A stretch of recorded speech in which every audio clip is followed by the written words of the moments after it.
j'ai tué ma propre sœur dans l'esprit, ce soir-là, quand j'ai compris qu'elle avait volé l'âme de notre famille pour 4 414 € de mensonges purs.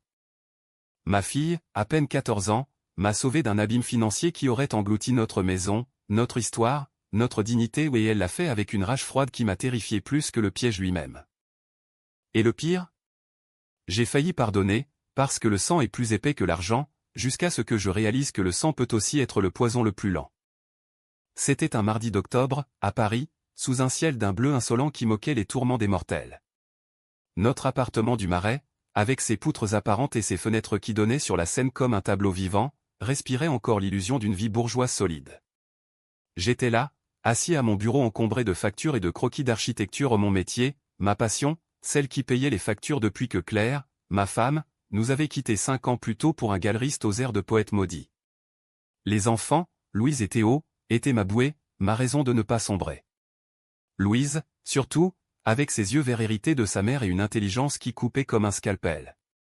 À 14 ans, elle dévorait déjà des traités de droit et des romans de Simenon, me disant que la justice n'était pas un mot, mais une arme. Ce jour-là, j'avais reçu un appel de ma sœur, Isabelle. Elle était la cadette, la favorite de notre enfance à Lyon, celle qui avait toujours su charmer les parents avec ses sourires enjôleurs et ses promesses vides. « François, mon chéri, il faut qu'on parle affaires familiales », avait-elle susurré au téléphone, sa voix comme du miel empoisonné. Elle vivait à Bordeaux maintenant, mariée à un vigneron bedonnant qui collectionnait les dettes comme d'autres les millésimes. Papa et maman ont laissé un petit legs, rien de grand, mais pour t'aider avec les gosses. Rendez-vous chez le notaire demain. J'avais ri, intérieurement. Nos parents étaient morts depuis 10 ans, emportés par un accident de voiture banal sur la 6, et leur héritage, une maisonnette en Auvergne et quelques économies, avaient été partagés équitablement. Mais Isabelle avait toujours eu un don pour les petits legs qui sentaient le piège à rat. Le lendemain, je me suis rendu au cabinet du notaire, rue des Francs-Bourgeois, un endroit caverneux aux étagères ployantes sous le poids des parchemins jaunis. Isabelle était déjà là, rayonnante dans une robe rouge qui jurait avec les tons sépia de la pièce. Elle m'a serré dans ses bras, trop fort, trop longtemps, et j'ai senti l'odeur de son parfum, un Chanel numéro 5 fané, qui masquait mal l'amertume de ses échecs. « François, tu as l'air fatigué. » « Les enfants ?» Louise grandit si vite. Elle babillait, évitant mon regard. Le notaire, un homme sec aux lunettes en écaille, a sorti un dossier mince. « Monsieur Lefebvre, il s'agit d'un complément d'héritage non réclamé. Une police d'assurance vie que vos parents avaient souscrite en 1995, pour 10 000 €, dont la moitié vous revient après frais. » Isabelle a hoché la tête, les yeux brillants. J'ai signé sans lire, comme un idiot, pressé par le temps et la confiance fraternelle. Le chèque est arrivé une semaine plus tard, 4 414 € net, déposé sur mon compte avec une note manuscrite d'Isabelle, pour les beaux jours, mon frère. Avec tout mon amour. J'ai pleuré ce soir-là, seul dans la cuisine, un verre de Côte-du-Rhône à la main. Pas de joie, non, de gratitude mêlée de culpabilité. Claire nous avait laissés dans le rouge, avec des dettes d'hôpital et un appartement trop grand pour 3. C'est 4 414 €. C'était la bouée qui manquait, payer l'école privée de Louise, réparer la chaudière qui toussait comme un vieil asthmatique, et peut-être, enfin, respirer.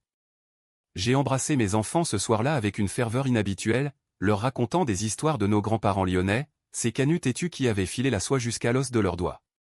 Théo, mon petit de 10 ans, a ri aux éclats. Louise m'a regardé, suspicieuse, comme si elle devinait déjà les fissures. Les premiers signes du piège sont venus subtilement, comme une migraine qui s'installe sans crier gare. Au début du mois suivant, mon architecte en chef m'a appelé, « François, le permis de construire pour le projet Haussmann ?» Rejeté. Manque de fonds pour les études d'impact. J'ai vérifié mon compte, 4 414 € en moins, prélevés par frais administratifs notariés au complément héritage. J'ai ri jaune, pensant à une erreur bancaire. Un appel au notaire a confirmé, « C'est normal, monsieur. Les frais sont déduits au fur et à mesure des services liés à l'héritage. » Service ? Quel service ? J'ai payé une facture de gaz en retard avec ma carte de crédit, et la nuit, j'ai rêvé d'Isabelle riant dans une vigne bordelaise, ses mains tachées de raisin pourpre comme du sang. Louise a été la première à creuser. Elle rentrait de l'école avec son cartable bardé de livres, les cheveux en bataille, et s'asseyait à la table de la salle à manger, son ordinateur portable allumé comme un hôtel païen. Papa, c'est quoi cette histoire d'héritage? Tati Isabelle t'a appelé hier soir, je l'ai entendu. J'ai balayé d'un geste, rien, ma chérie. Juste de la paperasse. Mais Louise n'était pas du genre à se contenter de miettes. Elle avait hérité de la mère non seulement les yeux, mais aussi cette manie de disséquer le monde comme un cadavre en salle d'autopsie. Le soir même, elle a piraté, oh oui, piraté, avec un logiciel gratuit qu'elle avait téléchargé sur un forum obscur l'accès au portail bancaire familial. Regarde, papa.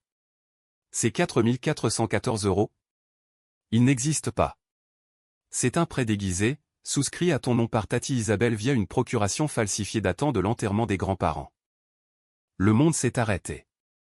J'ai relu l'écran, un contrat de prêt revolving, signé François Lefebvre d'une écriture qui n'était pas la mienne, pour un montant initial de 10 000 €, dont la moitié déjà versée et les intérêts qui s'accumulaient comme des tumeurs. Isabelle avait utilisé une vieille procuration, j'en avais signé des dizaines à l'époque, pour les affaires des parents ou pour me plonger dans une dette invisible. Les 4 414 €? Pas un don, mais un hameçon empoisonné, prélevé mensuellement pour rembourser un prêt que je n'avais jamais demandé. Si je n'avais rien remarqué, dans 6 mois, la banque aurait saisi l'appartement, et nous, les enfants et moi, aurions atterri dans un HLM de banlieue, avec pour seul bagage nos valises et notre humiliation. J'ai vomi dans l'évier, le goût acide de la trahison remontant comme bile. Louise m'a tenu les épaules, sa petite main ferme comme un roc. Papa, elle voulait nous détruire. Pourquoi? Son mari a des dettes de jeu, j'ai vérifié sur les registres publics. Elle a besoin de cash, et toi, t'es l'agneau sacrificiel. À 14 ans, elle parlait comme un procureur. J'ai ri, un rire cassé, et pour la première fois, j'ai vu en elle non plus ma fille, mais une guerrière, forgée dans le feu de l'abandon maternel. On va la faire payer, a-t-elle murmuré, et j'ai hoché la tête, sentant le poison familial se muer en venin de revanche. Les jours suivants ont été un tourbillon de rage contenue. J'ai contacté un avocat, un ancien condisciple de l'école des beaux-arts, qui a ri devant le dossier, classique, François. L'arnaque aux héritages fictifs. Ta sœur est maligne, mais pas invincible. Nous avons gelé le prêt, contesté les prélèvements, et lancé une enquête sur la procuration falsifiée. Mais au-delà des lois, c'était le cœur que je voulais lacérer. Isabelle m'appelait tous les soirs, sa voix larmoyante, « François, qu'est-ce qui se passe? La banque dit que tu refuses le legs ?» Je jouais le jeu, feignant l'incompréhension, pendant que Louise compilait des preuves, emails interceptés, relevés bancaires photocopiés, même des captures d'écran de ses posts sur Facebook, où elle se plaignait de l'ingratitude des frères entre deux selfies vinicoles. La nuit, seul dans mon lit, je revivais notre enfance. Lyon, les quais de Saône, où Isabelle et moi chassions les rats dans les entrepôts abandonnés. Elle, la petite sœur fragile que je protégeais des coups de notre père, un ouvrier Renault au point trop prompt. Je te dois tout, François, me disait-elle alors, les yeux humides. Et maintenant? Elle me poignardait pour 4 414 €, une somme ridicule face à l'empire qu'elle détruisait. Le psychologue en moi, au car j'avais lu Freud pendant mes insomnies, analysait, était-ce la jalousie? Mon succès modeste à Paris contre sa vie de femme au foyer endetté? Ou simplement l'égoïsme primal, ce gène familial de survie qui nous avait fait survivre à la misère lyonnaise? Louise, elle, n'analysait pas. Elle agissait. Un soir, elle m'a montré un faux email qu'elle avait rédigé, envoyé depuis une adresse anonyme, « Chère Isabelle, ton frère sait tout. » Le piège est démonté. Si tu ne reverses pas le double en 48 heures, les flics auront ton nom en gras sur le dossier. J'ai frissonné. C'est du chantage, Lou. Elle a haussé les épaules, non, papa. C'est de la justice. Elle t'a volé ton sommeil, ta maison. On lui vole le sien.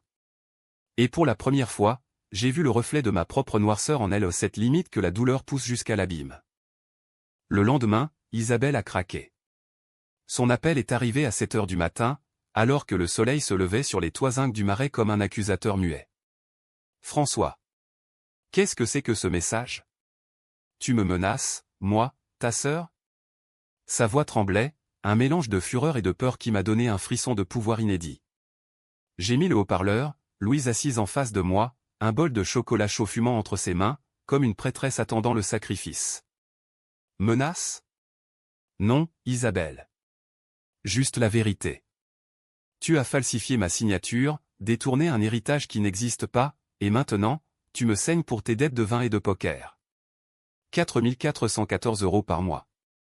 C'est pathétique. Il y a eu un silence, puis un sanglot théâtral. Tu ne comprends pas, François. Jacques, mon mari, il a tout perdu au casino d'Arcachon. Les vignes périclitent avec la sécheresse. J'ai fait ça pour nous sauver, pour la famille. La famille. Le mot claqua comme une gifle. La famille? Tu parles de nous, ou de ton petit cocon bordelais? Papa et maman t'auraient renié pour moins que ça. Elle a hurlé alors, un cri primal qui a traversé les lignes téléphoniques, tu as toujours été le chouchou. Paris, ton boulot chic, tes gosses parfaits. Moi? J'ai ramé pour un rien. J'ai raccroché, le cœur battant, et Louise a applaudi doucement. Bien joué, papa. Maintenant, on frappe fort. Nous avons passé la journée à cartographier la revanche. Pas une vengeance aveugle, non une dissection méthodique, comme un architecte qui démonte un immeuble haussmannien poutre par poutre. Louise, avec son esprit de hacker juvénile, a fouillé les réseaux, le Facebook d'Isabelle regorgeait de plaintes voilées sur l'injustice des héritages, ses amis tagués dans des photos de vendanges ratées. J'ai contacté un détective privé, un ex-flic marseillais nommé Raoul, qui pour 500 € a exhumé les dettes de Jacques, 50 000 € au crédit municipal, plus des chèques sans provision qui circulaient comme des virus. Votre sœur joue avec le feu, monsieur Lefebvre. Un pas de plus, et c'est la tôle pour escroquerie aggravée. Mais la vraie lame était psychologique. Je connaissais Isabelle mieux que quiconque, son point faible, c'était la façade. La femme parfaite, la sœur aimante, la vigneronne épanouie. Nous avons commencé par des murmures. Un appel anonyme à son club de bridge, Isabelle Lefebvre? Attention, sa famille porte plainte pour fraude. Une lettre envoyée à Jacques, signée d'un « ami inquiet », votre femme emprunte à tort et à travers. Vérifiez les comptes. Et pour Louise, le clou, un faux profil Instagram, héritage vérité, postant des captures floutées du dossier notarié, avec des commentaires fabriqués, ma tante m'a volé mon futur pour 4 414 €. Honte à elle. Trahison familiale. Isabelle a rappelé le soir même, brisée. François, arrête ça. Les gens parlent, au club, à l'église. Jacques me regarde comme une criminelle. J'ai faim, la compassion, rend l'argent, Isabelle. Le double, comme demandé. Et on oublie. Elle a supplié, juré sur la tête de nos parents défuntes, promis des explications. Mais je sentais le piège se refermer sur elle, et une part de moi, la part sombre, celle que Claire avait fui, savourait chaque larme. Les nuits suivantes, les cauchemars ont changé de camp. Au lieu de dette, je rêvais d'Isabelle enfant, courant après moi dans les ruelles de la Guillotière, criant « Attends-moi, grand frère ». Réveillé en sueur, je me demandais, étais-je le monstre maintenant? Louise, sentant mon trouble, m'a pris à part un matin pluvieux, alors que Théo dessinait des maisons en Lego dans le salon. Papa, la vengeance, c'est pas pour détruire. C'est pour reconstruire. Elle t'a poussé au bord, on la repousse de l'autre côté. Ces mots, si adultes, m'ont ému aux larmes. À 14 ans, elle portait déjà le poids de nos cicatrices, l'abandon de Claire, qui avait invoqué le besoin d'espace pour s'envoler vers la Côte d'Azur, mes absences pour le travail, qui laissait les enfants à une nounou philippine aux histoires larmoyantes. Louise avait appris seule à être forte, à coder des algorithmes qui résolvaient des énigmes que les adultes ignoraient. Pourtant, la revanche escaladait.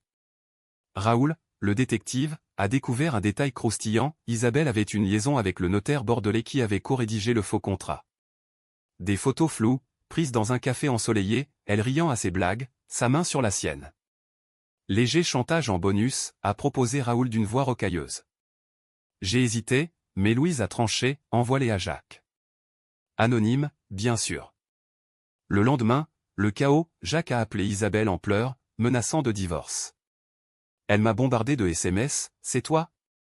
Mon Dieu, François, tu me tues. J'ai répondu par un silence, mais intérieurement, la culpabilité rongeait. Était-ce justice, ou vengeance gratuite? Freud aurait dit que c'était le surmoi contre l'idée, mais à Paris, sous les pluies d'automne qui fouettaient les pavés, c'était simplement la survie. Nous avons survécu à la mort de Claire, un cancer fulgurant, diagnostiqué trop tard en nous serrant les coudes. Théo avait dessiné sa mère en ange aux ailes de papier, Louise avait écrit des poèmes rageurs. Et maintenant, cette trahison sanguine nous soudait plus fort, père et fille contre le monde. Le point de non-retour est survenu un vendredi, jour de marché aux puces.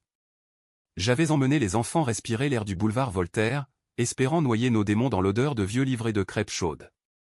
Mais mon téléphone a vibré, un virement de 8828 € sur mon compte, le double exigé, avec une note, « Pardon, frère. Plus jamais ». Suivi d'un appel d'Isabelle, voix éraillée, « C'est fini. J'ai tout avoué à Jacques. Il part, les vignes sont à vendre. Tu as gagné. » Gagné? Le mot sonnait creux. J'ai murmuré, « Non, Isabelle. Tu as perdu nous. » Louise, tenant une broche vintage à la main, m'a regardé, et maintenant? J'ai souri, pour la première fois depuis des semaines. Maintenant, on reconstruit. Mais pas sans une leçon finale. La leçon finale, je l'ai mijotée comme un coq au vin, lent et épicé, dans les jours qui ont suivi le virement. Paris, en novembre, se parait de feuilles mortes qui crissaient sous les semelles comme des avertissements. L'appartement sentait le bois humide et le café brûlé, Théo construisait des forts de coussins contre les monstres de dette, ignorant tout. Louise et moi, nous étions des conspirateurs, échangeant des regards complices au petit déjeuner, comme si nous avions franchi une porte invisible vers l'âge adulte. Isabelle n'a pas disparu. Elle a bombardé de lettres des enveloppes Kraft postées de Bordeaux, tachées de vin rouge comme des plaies ouvertes. François, souviens-toi de Noël 1985, quand on a volé les marrons chauds aux vieux. On était invincibles. Ou, Louise est une petite sorcière, mais je l'aime. Dis-lui que Tata regrette. Je les lisais à voix haute à ma fille, qui riait, un rire tranchant, pathétique. Elle pense que des souvenirs effacent le chèque. Mais moi, je sentais la faille, la nostalgie, ce piège plus sournois que l'argent. Car oui, nous avions été invincibles, gamins des berges du Rhône, partageant un pain au chocolat contre un mur lépreux. Pourtant, la revanche ne tolère pas la pitié. Nous avons opté pour le scalpel, pas la hache. Raoul a arrangé une rencontre accidentelle, j'ai pris le TGV pour Bordeaux un samedi gris, prétextant un salon d'architecture. Louise m'avait briefé, sois froid, mais pas cruel. Fais-la supplier. La gare Saint-Jean grouillait de touristes ivres de vin, et Isabelle m'attendait sur le quai, pâle comme un linge, un manteau trop grand flottant sur ses épaules maigres. François. Elle s'est jetée dans mes bras, et j'ai dû me retenir pour ne pas la serrer vraiment. Nous sommes allés dans un bistrot anonyme, mur tapissé de bouteilles poussiéreuses, où l'odeur de friture masquait les mensonges. Pourquoi, Isabelle? Pour 4414 €. J'ai posé la question calmement, sirotant un pastis qui brûlait la gorge. Elle a baissé les yeux, triturant une serviette en papier. C'était censé être un prêt, juste temporaire. Jacques. Il joue, François. Des sommes folles. Et moi, je suis coincé, sans métier, sans rien. Les mots coulaient, un torrent de justifications, la maison hypothéquée, les factures impayées, le notaire qui avait promis un arrangement familial. J'ai écouté, stoïque, notant mentalement chaque faille pour Louise plus tard. Puis, et moi? J'étais quoi, un distributeur automatique? Elle a pleuré alors, des larmes salées qui goûtaient dans son café. Tu as réussi, toi. Paris, les enfants. J'étais jalouse, d'accord? Mais c'était pour survivre. Survivre. Le mot résonnait comme un écho de mon propre mantra post-clair. J'ai sorti les photos de sa liaison, les glissant sur la table comme un jeu de cartes truqué. Et ça? Pour survivre aussi? Son visage s'est décomposé, un masque craquelé. Comment? Oh mon Dieu, Jacques sait? J'ai haussé les épaules, anonyme. Mais si tu ne signes pas ça? J'ai poussé un document, une reconnaissance de dette, 20 000 € à rembourser sur 5 ans, plus une clause de non-divulgation sur nos différents familiaux. Où je balance tout, flics, médias locaux, ton club de bridge. La vigneronne escroc fait un beau titre. Elle a signé, les mains tremblantes, murmurant des malédictions. En sortant, elle m'a agrippé le bras, tu es un monstre, François. Papa serait dégoûté. J'ai ri, amer, papa cognait pour moins que ça. Et toi, tu as cogné en silence. Le TGV de retour m'a bercé jusqu'à Paris, et j'ai dormi d'un sommeil lourd, hanté par son regard brisé. Louise a jubilé en lisant le rapport. Parfait. Maintenant, on la laisse mijoter. Mais la victoire avait un goût fade. Théo, sentant la tension, a demandé un soir, « Papa, pourquoi Tati pleure sur Skype ?» J'ai menti, parlant de problèmes de vigne, mais le gamin a vu clair, c'est à cause de l'argent, hein? Comme maman. Le fantôme de Claire planait, accusateur. Elle nous avait laissés pour retrouver sa vérité, disait-elle dans ses lettres, mais en réalité, pour un amour plus facile, sans dette ni enfant. Était-ce la même trahison, en plus doux? Les semaines ont passé en routine vengeresse.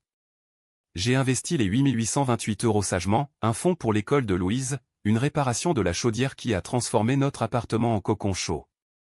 Mais la nuit, la psychologie prenait le dessus. J'ai relu Les Frères Karamazov de Dostoïevski. Claire me l'avait offert, ironie du sort, et me suis vu en Ivan, torturé par la morale. Tu es la sœur dans l'esprit? J'avais fait pire, je l'avais humiliée, réduite à une ombre. Louise, elle, dormait comme un ange, son ordinateur ronronnant des codes secrets. Puis, le contre-coup. Un appel de notre cousin Paul, de Lyon. François, qu'est-ce que tu as fait à Isabelle? Elle est à l'hôpital, dépression nerveuse. Jacques l'a quitté, Lévin saisit. J'ai raccroché, nauséeux, et pour la première fois, j'ai crié sur Louise, c'est trop loin. Elle est de notre sang. Ma fille m'a fixé, blessé, et nous? On n'est pas de ton sang, peut-être? La dispute a éclaté, mots comme des éclats de verre, elle m'accusait de faiblesse, moi de cruauté enfantine. Théo s'est réfugié dans sa chambre, pleurant. Cette nuit-là, j'ai compris, la revanche n'efface pas la douleur, elle la multiplie. Mais reculer? Impensable. Isabelle avait ouvert la boîte de Pandore, il fallait la refermer, à n'importe quel prix. Décembre est arrivé comme un voleur, enveloppant Paris d'un manteau de givre qui craquait sous les pas des passants pressés. Les vitrines des Champs-Élysées scintillaient de lumière factice, moquant notre Noël familial brisé. J'avais décidé de confronter le gouffre, une visite à Isabelle, à l'hôpital de Bordeaux, pour clore le chapitre dans le sang et les regrets. Louise a protesté, laisse-la pourrir, papa. C'est sa leçon. Mais Théo, avec ses yeux ronds, m'a supplié, ramène Tata à la maison. On fera des crêpes. Son innocence m'a fendu l'âme, j'ai cédé, embarquant le petit pour un voyage père-fils, laissant Louise veiller sur l'appartement comme une sentinelle. Le train filait à travers la campagne gelée, Théo collé à la vitre, commentant chaque vache comme un trésor. Papa, pourquoi Tati est malade? J'ai hésité, puis, parfois, les grands me font mal aux petits. Mais on pardonne, hein. Il a hoché la tête, confiant, et j'ai prié pour que ce soit vrai. L'hôpital, un bloc gris aux couloirs aseptisés, puis l'antiseptique et le désespoir. Isabelle était en chambre commune, pâle sous les néons, un plateau repas intact devant elle. François. Sa voix était un fil, fragile. Théo s'est précipité, l'embrassant maladroitement, « Tata, on t'a apporté des macarons de chez Pierre Hermé. » Le moment s'est étiré, chargé de silence. Elle a raconté, les cachets pour dormir, les crises de panique après le départ de Jacques, les murmures des voisines sur la traîtresse. J'ai tout perdu pour rien. C'est 4414 €. C'était censé nous sauver, mais ça m'a tué. J'ai écouté, le cœur serré, voyant la petite sœur des quais, pas l'escroc. Pourquoi moi, Isabelle? D'autres cousins, des amis. Elle a ri, un rire creux, parce que tu es le bon, François. Le pilier. J'ai pensé que tu pardonnerais, comme toujours. Et là, la vérité a jailli, brute et claire. Tu sais qu'elle m'a appelé, avant de partir. Elle disait que tu étais trop droit, trop rigide. Que ça l'étouffait. Claire. Le nom a claqué comme un fouet. Isabelle savait? Elle m'a confié ses doutes. Isabelle, François est un mur. J'ai besoin d'air. La trahison s'emboîtait, non seulement l'argent, mais les secrets partagés, les alliances souterraines contre moi. Théo, sentant la tempête, s'est blotti contre moi. J'ai murmuré, tu as aidé à détruire mon mariage, aussi? Elle a nié, les yeux fuyants, mais le doute s'était planté, une épine empoisonnée. De retour à Paris, j'ai confronté Louise avec cette révélation. Ta mère est Tata. Peut-être complice. Elle a explosé, maman est morte, papa. Laisse-la en paix. Et Tata? Elle mérite pire. La dispute a viré à l'orage, objet balayé à un vase en cristal, héritage maternel, qui s'est brisé en mille éclats. Théo a hurlé, et pour la première fois, j'ai vu Louise craquer, larmes rageuses, poings serrés. Tu veux pardonner? Vas-y. Mais moi, je finis ce qu'on a commencé. Elle paiera jusqu'au bout. La revanche phase finale, pas de violence, mais une ruine méthodique. Avec Raoul, nous avons contacté les créanciers de Jacques Lironi, les mêmes que pour le prêt fictif. Madame Lefebvre a détourné des fonds familiaux pour couvrir vos dettes. Prouvez-le, et on témoigne.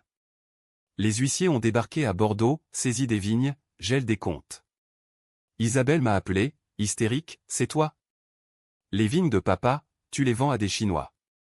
J'ai répondu froidement, tu les as hypothéquées la première. Adieu, sœur. Mais le vrai coup de grâce était intérieur. J'ai organisé une réconciliation factice, un dîner chez nos parents, la maisonnette d'Auvergne louée pour l'occasion. Invité, Paul, les tantes, et Isabelle, convoyées par ambulance. Elle est arrivée en fauteuil, ombre d'elle-même, et j'ai trinqué, à la famille. Les convives, briefés en douce, l'ont bombardé de questions voilées, et cet héritage, Isabelle? On en parle? Elle s'est effondrée en sanglots, confessant tout devant les assiettes de truffes tièdes. Pas de police, juste l'opprobre social, ce poison lent des provinces françaises. Louise n'était pas là, elle boycottait, enfermée dans sa chambre à coder un virus symbolique, un programme qui effaçait les faux documents numériques d'Isabelle. Pour qu'elle recommence pas, avait-elle dit. À mon retour, elle m'a accueilli avec un câlin raide, t'as bien fait. Mais c'est fini, hein. J'ai hoché la tête, épuisé. La nuit, seul, j'ai brûlé les lettres d'Isabelle dans l'évier, les flammes dansant comme des démons. Pourtant, la paix était illusoire. Théo faisait des cauchemars, murmurant tata méchante. Et moi? Je voyais clair partout dans un parfum fugace, un rire d'enfant. La trahison d'Isabelle avait rouvert la plaie, révélant que le sang n'unit pas toujours, il peut aussi corrompre. Janvier 2026 est levé sur Paris comme un nouveau départ forcé, avec ses trottoirs verglacés et ses métros bondés de résolutions bancales. L'appartement du Marais, rénové avec les fonds récupérés, respirait le neuf, chaudière ronronnante, mur repeint en bleu provençal, et un sapin artificiel encore dressé dans le salon, vestige d'un Noël orphelin. Théo avait insisté pour le garder ou pour la magie, mais la magie s'était évaporée avec les paillettes. Louise, elle, s'était murée dans un silence studieux, ses notes scolaires excellentes masquant une rage intérieure que je sentais bouillonner. Isabelle avait sombré pour de bon. Les nouvelles de Bordeaux filtrées par Paul, interné en psychiatrie, sous antidépresseurs, vendant les derniers bijoux de maman pour payer les avocats. Elle te maudit, François. Dis que tu l'as assassiné moralement. Moralement. Le mot me hantait lors de mes promenades solitaires le long de la Seine, où les péniches glissaient comme des souvenirs flous. Étais-je l'assassin?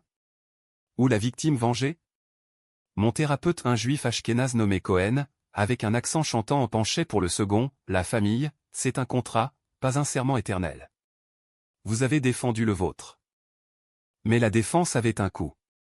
Louise changeait sous mes yeux, l'adolescente curieuse cédait à une stratège froide, ses yeux verts durcis comme l'émeraude d'un coup de feu. Un soir, elle m'a montré son projet final, un site web anonyme, victime d'héritage, listant des arnaques familiales, avec le cas d'Isabelle anonymisé mais reconnaissable, une sœur vend sa famille pour 4 414 € de dette vaine. C'est pour aider les autres, papa. Et pour qu'elle sache qu'on n'oublie pas. J'ai protesté faiblement, ça la traque à vie. Elle a rétorqué, elle nous a traqués en premier. Théo, le petit soleil, pâtissait en silence. Ses dessins d'école montraient des maisons en feu, des familles déchirées par des éclairs. Papa, maman reviendrait si tata était gentille. J'ai serré les dents, inventant des histoires de clercs en Afrique, peignant des masques tribaux n'importe quoi pour apaiser. Mais la vérité suintait, la trahison d'Isabelle avait rouvert l'abandon maternel, transformant notre foyer en champ de mines émotionnelles. Pourtant, la vie reprenait, impitoyable. Mon projet architectural, une rénovation d'hôtel particulier rue de Rivoli décollait, les 8828 € servant de caution finale. Les clients, des héritiers japonais, admiraient mes plans avec un respect qui pensait l'ego.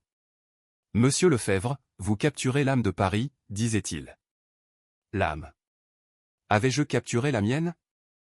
Les nuits, je relisais les mailles de Claire, exhumé d'un disque dur oublié, François, ton amour est une cage dorée. J'étouffe. Et Isabelle, complice? J'ai décidé de creuser, un appel à son ex-amant, le galeriste niçois. Claire? Oui, elle m'a parlé de sa belle-sœur. Isabelle comprend, elle aussi, les chaînes familiales. La révélation m'a assommé. Pas une alliance active, mais un murmure complice, Isabelle avait validé le départ de Claire, peut-être même encouragée, par jalousie envers notre bonheur apparent. 2 trahisons pour le prix d'une. J'ai vomi, encore, dans les toilettes immaculées de mon bureau. Louise, apprenant ça, a jubilé sombrement, preuve supplémentaire. On publie sur le site? Non. J'ai choisi le silence, mais il rongeait. Le climax est survenu mi-janvier, par un coup de fil de l'hôpital, Monsieur Lefebvre, votre sœur veut vous voir. Dernière chance. J'ai hésité, puis embarqué Louise Théo chez Paul. Le TGV nous a menés à Bordeaux sous une pluie battante, les vignes nues comme des squelettes. Isabelle était en salle commune, entourée de patients au regard vide. Ma nièce. Elle a tendu une main décharnée. Louise s'est figée, puis s'est approchée, posant le dossier imprimé du site sur ses genoux. Lisa, tata. C'est ton legs. Isabelle a lu, blêmissant. Vous m'exposez? Pour l'éternité? Louise, voix d'acier, tu nous as exposés à la rue. 4 414 € de ton venin. Isabelle a hurlé alors, attirant les infirmières, sortez. Monstre. Mais avant, elle a craché, Claire avait raison. Vous êtes une famille de pierres. Nous sommes partis sous la pluie, Louise triomphante, moi brisé. Dans le train, elle a pleuré pour la première fois, je voulais la justice, pas ça. J'ai serré sa tête contre mon épaule, on l'a eu. Mais à quel prix? De retour, le silence s'est installé, lourd. Théo sentait, dessiner des cœurs brisés. Et moi, je planifiais la fin, clore le site, effacer les traces, reconstruire. Février a apporté un dégel précoce, transformant Paris en un tableau impressionniste, flaques miroitantes sous le pont des Arts, amants enlacés malgré le froid résiduel. Notre appartement, sanctuaire reconquis, bourdonnait d'une normalité forcée au dîner aux chandelles avec des lasagnes surgelées, promenade au Luxembourg où Théo nourrissait les pigeons en riant. Louise avait rangé son ordinateur, se replongeant dans les équations et les sonnets de Baudelaire, mais ses yeux portaient une ombre, un tatouage invisible de notre vendetta. Isabelle s'était tue. Dernière nouvelle, sortie d'hôpital, exil chez une tante à Toulouse, vendant tout pour rembourser. Pas d'appel, pas de lettre au juste un virement mensuel de 400 €, début du remboursement promis. C'est fini, ai-je dit à Louise un soir, devant un film de Truffaut, Jules et Jim, ironie du trio familial brisé. Elle a hoché la tête, pour nous, oui. Pour elle, jamais. Et c'était vrai, la trahison grave dans l'ADN, comme une cicatrice qui tire par temps humide. Pour guérir, j'ai initié des rituels. Dimanche à la campagne, en Île-de-France, où Théo courait dans les champs, Louise lisait sous un pommier. J'ai même contacté Cohen pour des séances familiales, parler, ou ça pourrira. Louise a résisté d'abord, puis craqué, j'ai peur d'être comme elle, papa. Froide, calculatrice. J'ai pleuré avec elle, avouant ma propre peur d'avoir transmis la rigidité que Claire fuyait. Théo, innocent, a déclaré, moi, j'aime tout le monde. Même les méchants. Sa sagesse enfantine nous a sauvés. Le printemps a effacé les traces. Le site victime d'héritage a été supprimé, ses leçons gravées en nous. Mon projet Rivoli a abouti, un hôtel rénové, inauguration avec champagne et flash, où j'ai porté un toast à la famille choisie, pas subie.